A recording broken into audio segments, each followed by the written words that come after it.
নমস্কার। আজকে আমাদের নিবেদন কবি মল্লিকা সেনগুপ্তের লেখা কবিতা বীরপুরুষের মা। মনে করো যেন বিদেশ ঘুরে খোকাকে নিয়ে যাচ্ছে অনেক দূরে, একলা মা আর একলা ছেলে। ডাকাতগুলো দেখতে পেলে কি হবে বল বীরপুরুষ খোকা? তুই করবি যুদ্ধ আর আমি রইব বোকা। স্পষ্ট বলছি তা হবে না আর। তুইও দেখতে ছুড়লে আমিও দেব মার। 100 বছর পার করে মা বদলে গেছে রোড়ো। এখন মায়ের পিঠে চড়ে দেশ বিদেশে ঘোরো।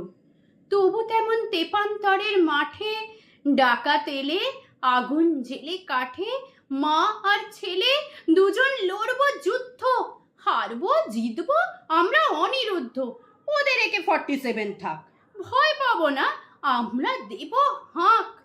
জনমানুষ জোট বাঁধুন গ্রাম শহর থেকে, আওয়াজ পেলে পালাবে প্রত্যেকে। তুই বলবি মা গো তোমার কি জোর দুই হাতে। আমি বলবো ভাগ্যে রোড়ো ছিল আমার সাথে। ধন্যবাদ।